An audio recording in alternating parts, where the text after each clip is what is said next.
Alright, so we finally got the top A-arm all mocked up, at least on this side. We still need to do the one on the other side. Now, this does bottom out on the frame right here, but I mean, this is way more suspension travel than we're going to need for this project. This being a street legal Crosskart, it doesn't really need that much suspension travel. I think ride height is going to be somewhere right there.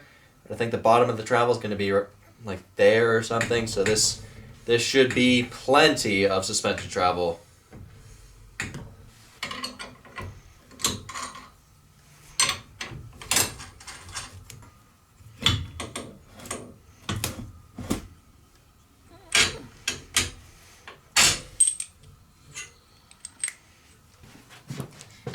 So to build the other A-arm for the other side, I'm going to do the same thing we did in the last video where I basically just flip this over. I'm going to tack these to the table right where the heim joints are, so therefore I can locate where the heim joints are and then build the other one inverted. So therefore I basically have a perfect mirrored copy of this for the other side.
In case you guys are wondering why it's at these funny angles, is when building these spindles, I shouldn't have put the bolts for the heim joints. I shouldn't have put them at a 10-degree angle, angled back, like I normally do for off-road vehicles. For this vehicle, I should have done perfectly parallel.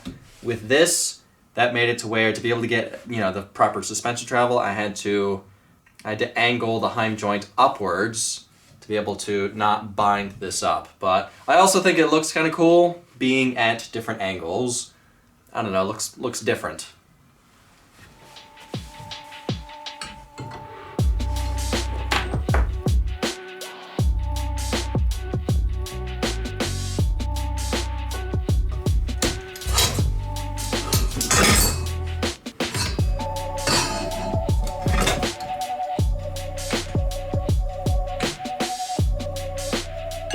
So the good thing about having all of this adjustable is things kind of moved when I tacked it in place, so I need to have this come a little bit out. So right now it's not perfectly straight up and down, but that's the beauty of heim joints, it's all adjustable.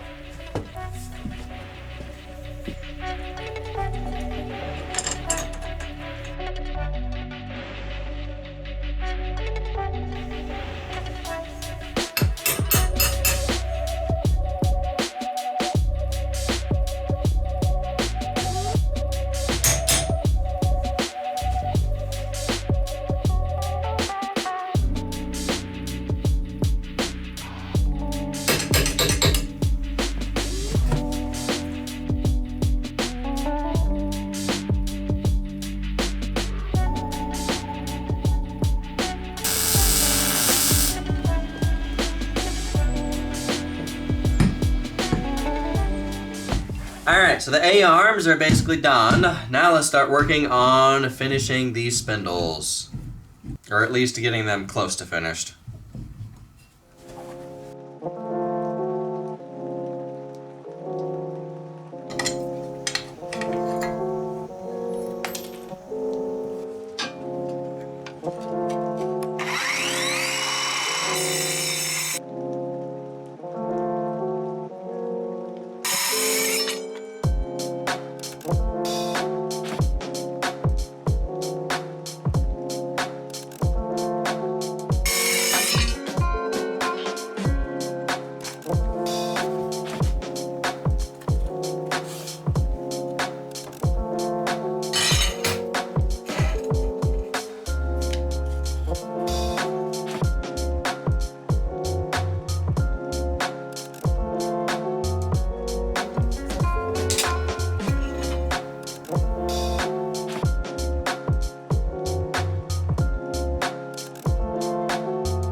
So these are the shocks that I bought for this project. Now these are front shocks off a Razor 1000. We're going to be using these for the rear suspension.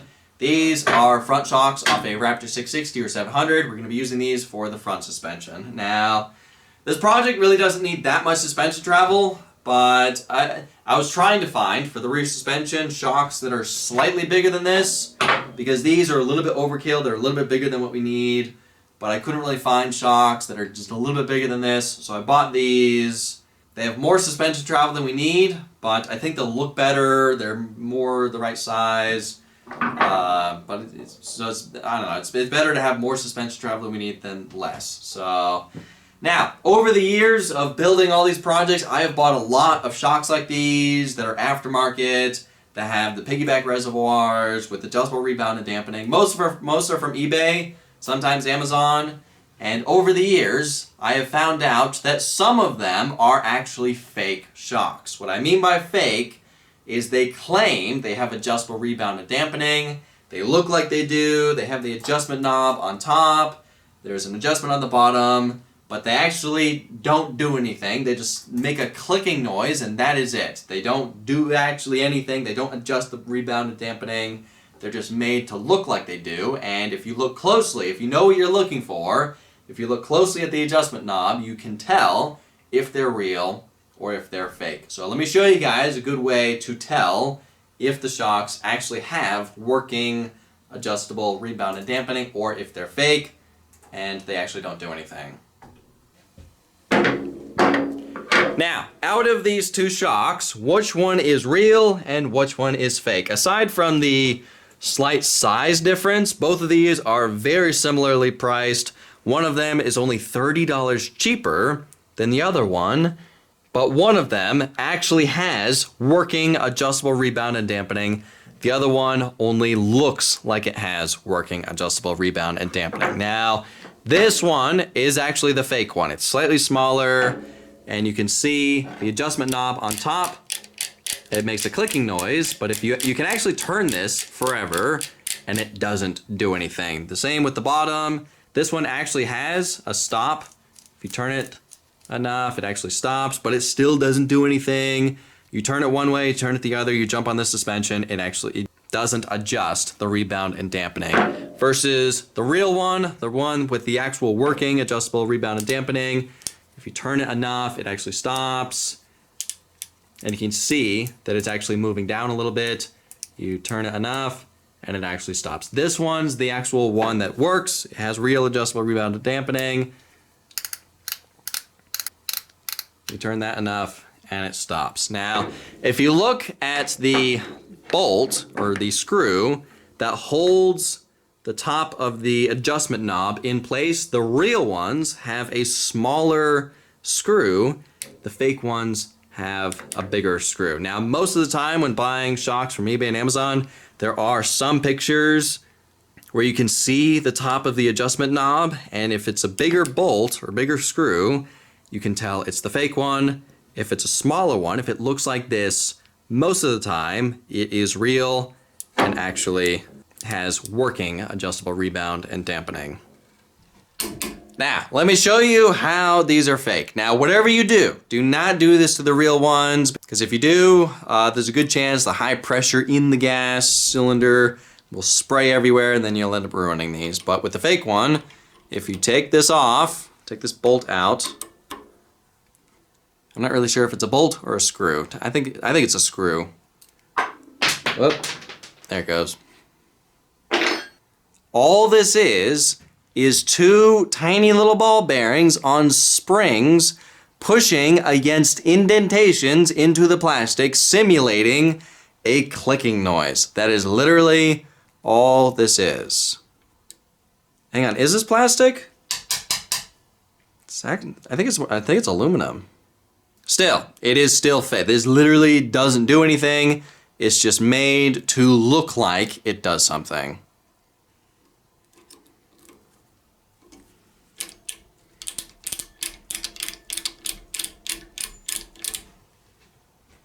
Now, another way to test if they're real or not is by simply taking the spring off and adjusting the damping Have I been saying that incorrectly? It's either damping or dampening. Whatever. You guys get what I'm saying. So if you turn the adjustment knob all the way one way, yep, it barely moves. Move it the other way. Oh yeah, you can actually see that it actually adjusts something and changes the rebound and damping or dampening, however you say it. So next time you're buying some shocks like these on eBay or Amazon, just look out for the size of the bolt holding the adjustment knob on. If it's smaller, chances are they're real and they actually work. If it's bigger, then most of the time they're fake.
So we got the front shocks installed and they look awesome. Now I did have to mount the bottom of the shock a little bit below the bottom of the A-arm just to be able to get it to fit in here. But I don't think we're really needing that much ground clearance, so I think that's fine for this vehicle. I also had to mount the reservoir on the back side to be able to get it to fit, which makes it a little bit hard to get to the adjustment knob, but we can still reach it from right here. Now, let's start mounting the rear shocks. Because we don't really need that much suspension travel out of this, I'm going to try to mount it as far towards the tire as I can.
Alright, right about there is the shock bottoming out. Yeah, 7.5 inches off the ground. And the frame is 9 inches off the ground. So, yeah, when the shocks bottom out, there should still be 1.5 inches of ground clearance in the rear.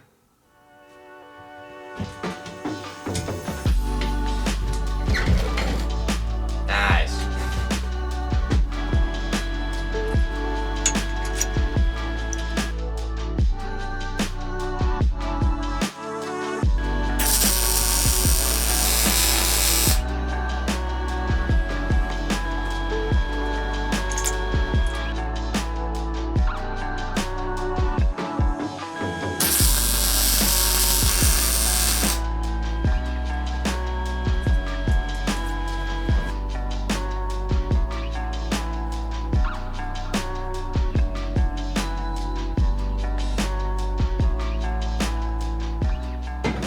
So we get the rear shocks installed, and this thing is starting to look awesome. It's starting to finally look like something. Now, as far as ride height, ground clearance, suspension travel, all that kind of stuff, I've been trying to figure that stuff out as I've been installing the shocks. And right now, with the shocks installed, with the suspension as far down as it can go, the front has 7 3/4 inches of ground clearance. The rear has 8 3/4 inches of ground clearance. I raised the rear frame up by 1 inch because the rear shocks have a little bit more suspension travel. As far as when the suspension collapses, when the front shocks collapse, the frame should still have 2 inches of ground clearance. The rear, I calculated it, the rear suspension, when these shocks collapse, has 1 inch of ground clearance with the frame and the ground, which is probably not enough, but what I can do is I can add some shims to this to make it to where the bump stop's a little bit higher, to make it to where it'll, sort of raise that up a little bit more. I think 2 inches is fine. That makes it to where the front suspension has, around 5 3/4 inches of suspension travel. The rear should have about, 7 3/4 inches of suspension travel. As far as ride height, I'm going to try to make it to where, according to Google, you want ride height for a vehicle like this to be minimum of 4 inches. I think 5 inches, maybe 5.5 inches should be fine for this vehicle, and that's right around a little bit higher than halfway with the suspension. So I have been trying to figure out, is this thing going to need sway bars? That I'm not really sure. I'm trying to make it to where the suspension's nice and stiff. Make it hopefully to where the vehicle's planted in the corners and doesn't have any body roll or anything. I'm used to building off-road vehicles and trying to add as much suspension travel as possible with everything. So this is a little bit different for me. I'm trying to make it to where there's not that much suspension travel and it's more stiff suspension. So I don't know. This thing may need sway bars, but hopefully not. Worst case, if it does, it's not that hard to add them. So now, next thing is I want to add a little bit more tubing to the frame. I want to add a piece of tubing underneath where the door is going to go, a piece of tubing where the dashboard is going to go, and a little bit more tubing around the back of the frame.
So this is definitely not all the tubing I want to add to the frame. I need to add a bit more cross bracing, a bit more triangulation in the back, a little bit down here, and more in the front. I'm kind of waiting on installing the steering to do the cross bracing in the front because I need to make sure that whatever cross bracing I add is not going to be in the way of the tie rods. And I'm still waiting on a couple parts to be able to install the steering. Now, I kind of want to work on next installing the doors on this. I'm probably not going to have time to install the hinges, definitely not going to have time to install the latching mechanism for the doors, but at least we can get them built and kind of tacked in place.